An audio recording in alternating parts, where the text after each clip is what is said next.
अतीक का काफिला इस वक्त प्रयागराज पहुंच चुका है। नैनी जेल लेकर जाया जाएगा प्रयागराज। इस वक्त अतीक का काफिला पहुंच गया। ये सीधी तस्वीरें प्रयागराज से आपके सामने। साबरमती टू प्रयागराज ये अतीक अहमद का काफिला यहां पहुंच चुका है। घंटों का ये सफर रहा।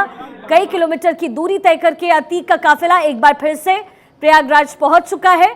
मर्डर मामले में यहां पर अतीक अहमद से पूछताछ की जा रही है, जिसके लिए साबरमती जेल से अतीक अहमद को प्रयागराज लाया गया है। यही प्रयागराज कोर्ट में ही अतीक के भाई अशरफ की भी पेशी होनी है। ये भी एक बड़ी जानकारी। इस वक्त नैनी जेल पहुंच चुका है mafia Atiq Ahmad.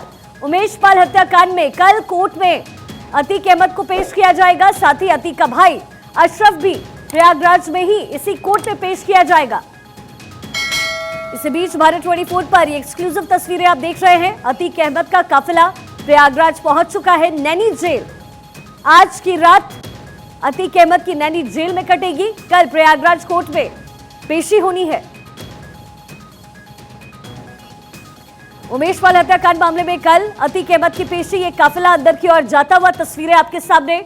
Naini central jail में अतीक अहमद को रखा जाना है। आज की रात अतीक की नैनी सेंट्रल जेल में एक बार फिर से कटने वाली है और इसके साथ ही कल प्रयागराज कोर्ट में अतीक अहमद को पेश किया जाएगा। तो माफिया का गुंडा राज खत्म हो चुका है। इस बात का जिक्र खुद अतीक अहमद मीडिया से बातचीत करते हुए कर रहा था और साथ ही उसने ये भी कहा कि मेरे पूरे परिवार को सरकार ने मिट्टी में मिला दिया। तो एक एक हिसाब यहां पर यूपी सरकार माफिया अतीक अहमद से कर रही है और कल कोर्ट में अतीक अहमद की पेशी होनी है। और सबसे बड़ी बात यह कि अतीक का भाई अशरफ भी यहीं पर पेश किया जाएगा। यहीं पर अशरफ की पेशी भी होनी है, इसलिए संभव यह भी कि दोनों भाइयों को आमने सामने रखा जाए। नैनी जेल माफिया अतीक का काफिला पहुंच चुका है। भारत 24 पर आप ये एक्सक्लूसिव तस्वीर देख रहे हैं। अतीक अहमद का ये काफिला प्रयागराज नैनी जेल पहुंच चुका है। नैनी सेंट्रल जेल में अतीक अहमद की रात कटने वाली है। कल प्रयागराज में कोर्ट में, माफ कीजिएगा, अतीक अहमद की पेशी होगी, जहां साथ अतीक का भाई अशरफ भी मौजूद रहेगा। नैनी जेल माफिया अतीक अहमद पहुंच चुका है। उमेश हत्याकांड में कल कोर्ट में पेशी होनी है। अतीक का भाई अशरफ भी यहीं पर पेश किया जाएगा। तो साबरमती से चलकर प्रयागराज यहां यह काफिला पहुंच चुका है। कल प्रयागराज कोर्ट में अतीक अहमद की पेशी। ऐसे में अतीक अहमद पर शिकंजा तेजी से कसता हुआ अवनीश विद्यार्थी मेरे सहयोगी नैनी सेंट्रल जेल के बाहर इस वक्त मौजूद हैं। अवनीश, ये लंबा इंतजार दोनों ही तरफ से था, क्योंकि कहीं ना कहीं सिक्योरिटी के लिहाज से भी इसका यहां तक पहुंच जाना, सुरक्षित पहुंच जाना बहुत अहम था। और अतीक कह भी रहा था कि मेरे पूरे परिवार को सरकार ने मिट्टी में मिला दिया। अब ऐसे में एक एक हिसाब अतीक को चुकता करना पड़ेगा।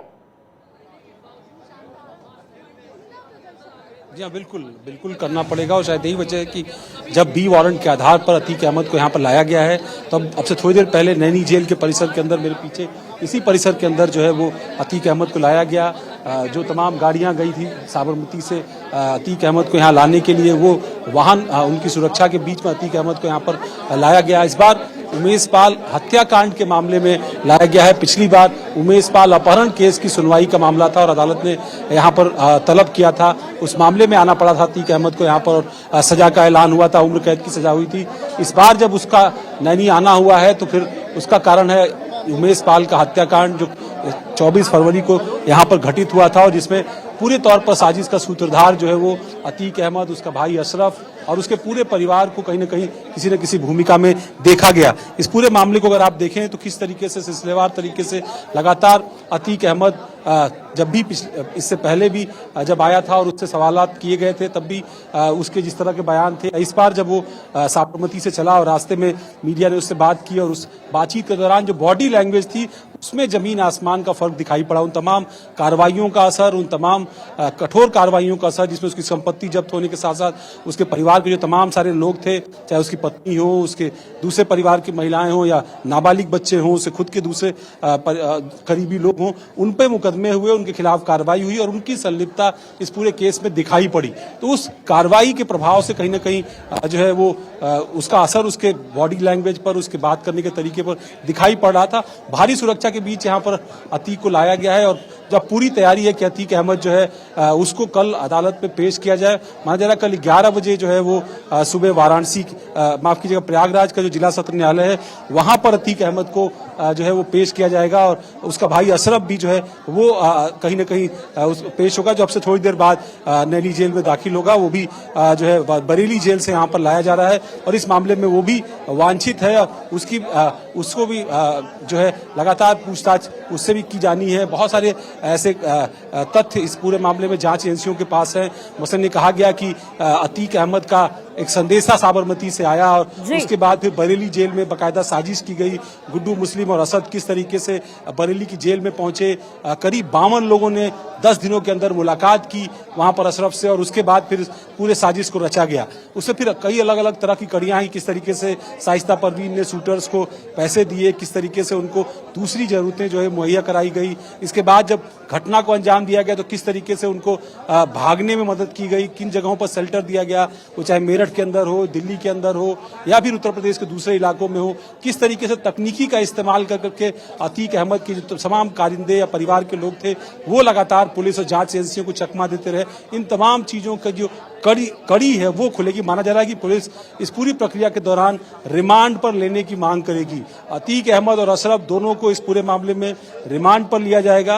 रिमांड की कल मांग जो है वो प्रयागराज पुलिस करेगी इस पूरे मामले में और उसके बाद फिर अदालत के निर्देश के बाद आगे की कार्रवाई होगी। अगर पुलिस रिमांड पर दिया जाता है तो उसको पुलिस अपनी कस्टडी में लेने के बाद आगे की पूछताछ करेगी। जो कड़ियां, जो तथ्य, जो वॉइस रिकॉर्डिंग्स, जो व्हाट्सएप चैट्स, जो तमाम और डिटेल्स मिली हुई हैं जांच एजेंसियों को, उनके आधार पर पूछताछ की जाएगी। उन कड़ियों को जोड़ने की कोशिश यूपी एसटीएफ और प्रयागराज पुलिस करेगी। जी अवनीश, और चूंकि ये सफर काफी लंबा रहा, कई घंटों का रहा, जितना चुनौतीपूर्ण यहाँ तक इसे पहुंचाना था उतना ही चुनौतीपूर्ण इसे यहाँ रखना भी है नैनी सेंट्रल जेल में। तो सुरक्षा के किस तरह के इंतजाम इस बार यहाँ किए गए हैं? देखिए, इंतजामात काफी पुख्ता हैं। एक तो जेल की अपनी सुरक्षा होती है, लेकिन अगर आप देख पाएं किस तरीके से यहाँ पर सिक्योरिटी के अलग अलग जो है चरण बनाए गए, अलग अलग तरीके से कई लेयर सिक्योरिटी यहाँ पर है। सिविल पुलिस है, इसके अलावा स्पेशल पुलिस फोर्स के लोग भी जो है वो यहाँ पर तैनात किए गए हैं। साथ ही साथ पीएसी बल और भी बलों को यहाँ पर तैनात किया गया है ताकि किसी भी तरीके से सुरक्षा में कोई कोताही न बरती जाए। पहले भी आपने देखा जेलों को लेकर कई तरह के सवाल उठते रहे और खासतौर पर इस पूरे प्रकरण के बाद ये कोशिश की गई कि जेल की जो सुरक्षा है उसको मुस्तैद रखा जाए और इसीलिए कुछ आईपीएस ऑफिसर्स को बाकायदा डिप्लॉय किया गया है जो जेलों के की जो सुरक्षा है उसका ध्यान रखेंगे। इसमें सबसे बड़ी बात यही है कि चूंकि अतीक अहमद और अशरफ दोनों का एक तरीके से गुनाह की जो भूमि है वो यही प्रयागराज और आसपास का इलाका है। ऐसे में प्रयागराज या इस इलाके में उनको रखना और इस इलाके में उनका ज्यादा लंबे समय तक बने रहना ये शायद बेहतर नहीं समझा गया था और इसीलिए प्रशासनिक आधार पर इनको दूसरी जेलों में ट्रांसफर किया गया था। तो अब चूंकि पूछताछ उनसे की जानी है उमेश पाल हत्याकांड मामले में, लिहाजा उनको यहाँ पर तलब किया गया अदालत के बी वारंट के आधार पर। अब उसे पूछताछ की जानी है, पुलिस रिमांड की मांग करेगी कल और उसके बाद जितनी लंबी रिमांड मिलेगी उसी के आधार पर यूपी एसटीएफ और प्रयागराज पुलिस जो है वो इस मामले में अतीक अहमद और उसके भाई अशरफ से पूछताछ करेगी। अवनीश, जिस तरह की हिस्ट्री रही है अतीक अहमद और पूरे परिवार की, फिर चाहे उसका भाई हो फिर चाहे उसका बेटा हो, जिस तरह की हिस्ट्री इस पूरे परिवार की रही है, इसके बाद जब मीडिया से मुखातिब जितनी बार भी अतीक हो रहा है बार बार यही कह रहा है कि मेरे परिवार को छोड़ दिया जाए, लेकिन योगी सरकार का डंडा जिस तरीके से चला है पूरे परिवार को का हिसाब करने की पूरी तरीके से सरकार ने ठान लिया और यही वजह है कि बड़ी तेजी से ये कार्रवाई चला। ये लंबा इंतजार जो 17 साल का था, पीड़ित के परिवार बहुत लंबे वक्त तक इंतजार करते रहे हैं, लेकिन अब हिसाब हो रहा है। जी हाँ, बिल्कुल सही बात है क्योंकि ये तो पूरा इलाका आप अगर इसको देखें कई दशकों से वो लगातार अतीक अहमद के आतंक से प्रभावित था। न सिर्फ ये बल्कि दूसरे और तरीके से देखिए ये वो तमाम वाहन है जो जेल के अंदर जो है ले आए गए और अलग अलग माध्यमों से जिस तरीके से सुरक्षा को लेकर के काफी सारे सवाल थे, तो सुरक्षा काफी ज्यादा यहाँ पर की गई। लेकिन जिस तरीके से आपने जो सवाल किया कि किस रूप में उसके परिवार के अलग अलग लोग अब इस मामले में हैं और उसको लेकर के किस तरीके से प्रभाव पड़ता है, देखिए, हर एक आदमी को, परिवार को इस अपराध की दुनिया में शामिल करने के लिए जिम्मेदार भी अतीक अहमद है। उसका भाई अशरफ, जब उसको राजूपाल हत्याकांड का मुख्य चेहरा बनाया गया, बाद में विधानसभा का टिकट मिला, वो विधायक बना, कोशिश की गई कि अपराध के बाद अब उसका राजनीतिकरण किया जाए। जिस तरह खुद अतीक अहमद ने यहाँ पर अपना खुद का किया था, वो पहले आपराधिक भूमिका में सामने आया और फिर अलग अलग राजनीतिक दलों का साथ लेकर के वो लोकसभा तक गया, विधानसभा में कई बार चुन करके गया। यही कोशिश उसने अपने भाई अशरफ के साथ की थी। राजूपाल की हत्या के बाद वो विधायक बन गया था यहाँ से, और अब उसके बाद उसके बच्चे, उनकी भी एक तरीके से लॉन्चिंग करने की कोशिश, माना गया कि एक लॉन्चिंग पैड था ये इंसिडेंट, उमेश पाल का हत्याकांड, जहां अपने बेटे अशद को उसने लॉन्च किया। और जो बात सामने बार बार आ रही है, चाहे उसके परिवार के 2 नाबालिग बच्चे जो इस वक्त पुलिस कस्टडी में, माफ कीजिएगा, जो पुलिस रिमांड होम में हैं, उनके अलावा जो दूसरे और बच्चे असद है वो जिस तरीके से फरार है, या और भी 2 लड़के उसके एक नैनी जेल में, जेल में बंद है। तो ये पूरा कुनबा अपराध से ही सरकार के हाथ में पूरी क्राइम कुंडली है और लगातार कार्रवाई की जा रही है। आप हमारे साथ बने रहे। हमारे साथ एक बेहद खास मेहमान इस वक्त जुड़ गए हैं, जिशान, अतीक के जुल्म से पीड़ित, हमारे साथ इस वक्त हमारे चैनल पर हैं। जिशान, बहुत बहुत स्वागत आपका भारत 24 पर। हालांकि मैं ये मानती हूँ जिशान की पुराने वक्त को, और वो भी वो वक्त जिससे आप गुजरे हो, जिससे आपको दुख और तकलीफ हुआ हो, उस वक्त को कोई वापस याद नहीं करना चाहता। लेकिन जिस तरीके से अतीक के पूरे परिवार की कुंडली खंगाल रही है इस वक्त सरकार, मैं चाहूंगी आप अपनी आप बीती यहाँ सुनाएं। मैं आपके चैनल के माध्यम से बताना चाहता हूँ कि हमारे ऊपर जो 5 साल अब बीती हुई, हमें जो अत्याचार हुआ, हमारे साथ जो पीड़ित करा गया, आज हम देख रहे हैं अतीक अहमद का उसी तरह हमारे पापा जी ने ये हाल कर दिया है कि वो अपने आप को बता रहे हैं कि माफिया मट्टी में, मैं तो माफिया पहली मट्टी मिल चुके हैं और अब मुझे रगड़ा जा रहा है। हमें ये लग रहा है कि हमें अब जाके सुकून से सांस लेने को मिल रहा है, क्योंकि जिस तरह इन लोगों ने मेरे ऊपर किया था, मैं आपके माध्यम से बताना चाहता हूँ कि तालिबान में ही ऐसी घटना देखने को मिलेगी कि गोलियां चल रही हैं, बम चल रहे हैं, और प्रशासन ने उस समय अपनी आंखों से देखा, प्रशासन ने कार्रवाई करी, उस समय 2 लोग गिरफ्तारी हुई और लोग भाग गए। तो आज हम लोग आपके चैनल के माध्यम से लगातार देख रहे हैं मैम कि ये जिस तरह अतीक अहमद गिड़गिड़ा रहा है कि मेरा पूरा परिवार बर्बाद हो गया, हम बर्बाद हो गए, इस तरह ना जाने इसने खुद कितने परिवार बर्बाद किए हैं, मैं आपको मतलब उंगलियों में गिना नहीं सकता। इसने इतने बेघर किए, इतने बच्चों को यतीम कर दिए, कितने माओ के बेटों को दूर कर दिया इसने, और आज हमारे बाबा जी की सरकार ने इस हाल पे ला के रख दिया है। आप यकीन कर लीजिए, ये हमारा प्रयागराज जो इलाहाबाद हुआ करता था, वो आज सुकून की सांस ले रहा है। आज आप देखेंगे इसके पीछे कोई एक भी चलने वाला नहीं है। इसको 2 बहनें चलती थी, औरतें चलती थी, आज वो भी नहीं है इसके पीछे, क्योंकि वो भी कहीं ना कहीं इस केस में लिप्त गई थी। जिशान, एक वक्त हुआ करता था जब अतीक की तूती बोलती थी, पूरे परिवार की तूती बोलती थी पूरे इलाके में, और आज जो कंडीशन इस वक्त अतीक और पूरे परिवार की हो गई है, आपके साथ कोई ऐसा इंसिडेंस जो हुआ हो जिसका जिक्र आप यहाँ हमारे चैनल पे करना चाहें? जी, ऐसा है कि यही 31 दिसंबर 2021 को हम लोग यही अपने घर पे बैठे हुए थे कि इसका लड़का अली अतीक और इसके गुर्गे आसाद कालिया वगैरह काफी लोग आते हैं, और 25 लोग ऐसे हम लोग को घेर लेते हैं, घेर के तमंचे, राइफल, कट्टा, पिस्टल लगा देते हैं और कहते हैं लो अब्बा से बात कर। अली कहता है कि लो अब्बा से बात करो। मैं उससे बात करता हूँ तो कहता हूँ बोलिए, तो कहता है अरे तुझे बहुत नेतागिरी आती है, कितनी बार बोला है कि जमीन शाइस्ता परवीन मेरी बीबी के नाम लिख दो और या तो 5 करोड़ की रंगदारी पहुंचा दो। तो उस समय ऐसा भय का माहौल था कि अगर मैं ये कह देता हूँ कि मैं कुछ नहीं दूंगा तो मुझे वही सब इतनी गोलियां हो सकता लग जाती कि गिरने वाले भी पोस्टमार्टम की दौरान उसमें गोलियां ना आती, कितनी गोलियां मुझे लगी हैं। तो जब मैं कुछ देर कुछ नहीं बोलता हूँ तो उधर से कहता है अली मारो, सालों को ऐसा समझ नहीं आया, हम लोग को पूरी तरीके से मारा गया। फिर मैं किसी तरह भी जान बचा के भागा तो ये अली अतीक और आसाद कालिया वगैरह सीधी मुझे मैं किसी तरह अपनी जान बचा के मैं जो है थाने जाता हूँ, और जब थाने की फोर्स लेकर आती है तो फोर्स अपने आंखों से देखती है इस तरीके से चल, इस तरीके से पंप चले जैसे तालिबान, हम लोग अपने देश में तालिबान में आ गए। और फिर प्रशासन तेजी दिखाता है, उसमें दौड़ के 2 लोगों को पकड़ता है, बाकी अली अतीक वगैरह सब इधर उधर कई रास्ते में भाग जाते हैं उधर से, तो गिरफ्तारी हो जाती है। फिर मेरी FIR होती है, कार्रवाई हुई है, में अपनी आसाद काल फराम चलना। चलिए ठीक है जिशान, और उसी जुल्म का हिसाब यूपी सरकार अब अतीक से कर रही है। बहुत बहुत शुक्रिया आपका हमारे साथ जुड़ने के लिए। मेरे सहयोगी अविनीश लगातार नैनी सेंट्रल जेल के बाहर से बने हुए हैं। अविनीश, जिस तरीके से मैं और आप भी जिक्र कर रहे थे और जिशान एक खास मेहमान हमारे साथ इस वक्त जुड़े थे, उन्होंने साफ तौर पर कहा कि जैसी तूती अतीक अहमद की बोलती थी, पूरे परिवार की बोलती थी, कोई उस वक्त कुछ कर नहीं पाता था। और यही वजह है कि इतना लंबा समय लग गया अतीक को उसके अंजाम तक पहुंचाने में, उसका हिसाब किताब करने में, क्योंकि हर किसी में उसका खौफ था। बिल्कुल था, और ये खौफ बहुत बेहद लंबा था। शायद यही वजह है कि लोग निकल करके सामने नहीं आ पा रहे थे। चाहे एफआईआर जो हुई थी उनमें जो गवाह थे वो अपनी गवाही देने के लिए पहुंच नहीं पाए थे। उमेश पाल भी इसी तरीके से खुद अपने अपहरण के मामले में पैरवी कर रहा था और उसकी हत्या हो गई, बावजूद इसे कि उसको सरकारी गनर मिला हुआ था। बहुत सारे ऐसे लोग हैं जिनको सरकारी गनर या सरकारी सुरक्षा नहीं मिल पाई होगी। इसके अलावा जैसे जिशान है, इससे पहले साबिर को हमने भारत 24 पर बिठाया था, वो भी लगातार इसी तरह की बात कह रहा था, किस तरीके से यहाँ खास तौर पर जमीनों का जो कारोबार था उसमें अतीक का ऐसा सिक्का चलता था कि कहा जाता था कि प्रयागराज के अंदर अगर कोई भी जमीन बिकती है तो उसमें जिस तरीके से गवर्नमेंट टैक्स लेती है उसी तरीके से एक हिस्सा जो है वो अतीक अहमद का होता था।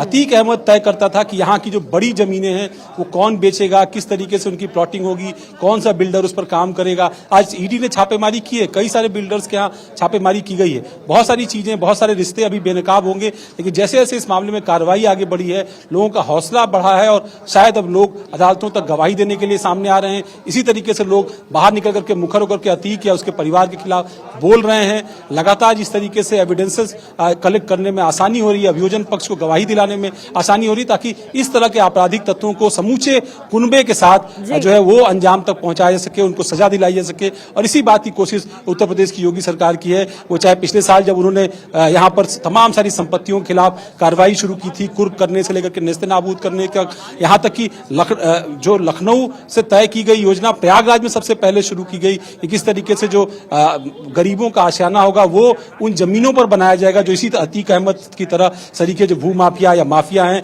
आपराधिक तौर पर जिन्होंने कब्जा कर ली सरकारी जमीनें या गरीबों की जमीनें, वो जमीनें खाली कराई और वहां पर गरीबों के लिए आशियाना बनाया जाए। तो इस तरह की कोशिश करके लोगों का मनोबल बढ़ाने की एक सिलसिलेवार कोशिश हुई है और उसी सिलसिलेवार कोशिश का नतीजा रहा कि आज एक साल बाद हम यहाँ खड़े हैं कि लोग बाहर निकल करके आ रहे हैं, लोग गवाही दे रहे हैं और अतीक अहमद जैसे शख्स का जिसका आपराधिक प्रभाव इतना ज्यादा था, राजनीतिक प्रभाव इतना ज्यादा था कि लोग उस पर हाथ नहीं डालते थे, आज उसको सजा हो रही है। चलिए ठीक है अविनीश, बहुत बहुत शुक्रिया इस तमाम जानकारी के लिए। आप लगातार नजर बनाकर रखिए। और देखिए, अतीक अहमद उत्तर प्रदेश का माफिया जिसकी तूती बोलती थी, वो भी एक वक्त था और आज वो खौफ में है। आज उसकी आंख में दहशत दिख रहा है।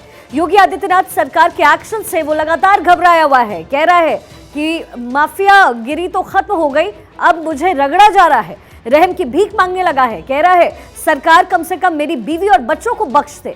दरअसल अतीक को मौत का खौफ सता रहा है, उसे उसके परिवार के मारे जाने का डर सता रहा है और इसी खौफ और डर से अतीक अहमद गिड़गिड़ाने लगा है। एक रिपोर्ट आपको दिखाते। मेरा पूरा परिवार बर्बाद हो चुका है। सरकार ने कहा मट्टी में मिला देंगे, तो मट्टी में तो मिल गए, अब मट्टी में मिलने के बाद रगड़े जा रहे हैं।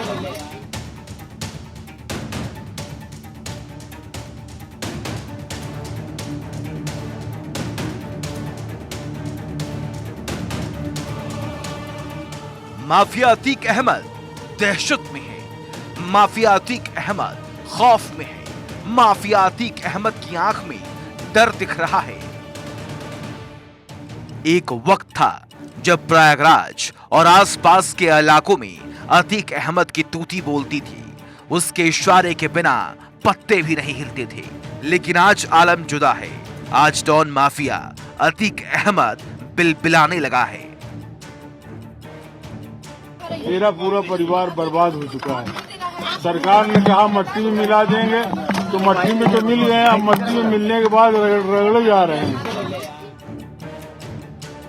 उमेश पाल हत्याकांड के बाद मुख्यमंत्री योगी आदित्यनाथ ने विधानसभा में कहा था कि मिट्टी में मिला देंगे। इस माफिया को मिट्टी में मिला देंगे। सरकार किसी है, सरकार किसी है, गफलत में हो, ये माफिया है, इनको मिट्टी में मिलाने का काम करेंगे। अपराधी आप क्या है, अपराधी दूर कर, अपराधी आप क्या है, ये चीजें नहीं हो सकती। अब लग रहा है कि यूपी से माफिया राज मिट्टी में दफन हो जाएगा। 44 साल से जुर्म की दुनिया के बेताज बादशाह बने अतीक अहमद को यूपी में डर लगने लगा है। कभी बेखौफ रहने वाले अतीक के आगे किसी की नहीं चलती थी, लेकिन अब एक गुजरे जमाने की बात हो चुकी है। माफिया का गला सूखने लगा है। साबरमती से प्रयागराज के लिए चला तो अतीक का डर दिखा। करना चाहते हैं, मारना चाहते हैं। आपको तो उमेश लेके जा रहे हैं। मैंने उमेश पाल के हत्या में तो वीडियो कॉन्फ्रेंसिंग हो सकती थी। अब वीडियो कॉन्फ्रेंसिंग के लिए सुप्रीम कोर्ट ने कहा है, सुप्रीम कोर्ट का वही आपको क्यों लगता है कि आपको मार देंगे? जब सुप्रीम कोर्ट ने कहा कि वीडियो कॉन्फ्रेंसिंग कराओ तो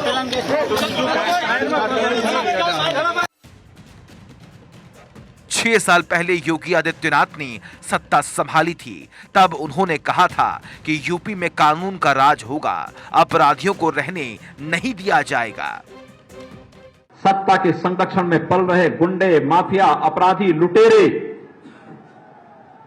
ये सब के सब मेहरबानी करके या तो उत्तर प्रदेश छोड़ करके चले जाएं, और अगर उत्तर प्रदेश में रहेंगे तो फिर उनके लिए 2 जगह होंगी। मुझे लगता है उस जगह कोई भी नहीं जाना चाहेगा, और उसके बारे में वो तय कर लें क्या होना है।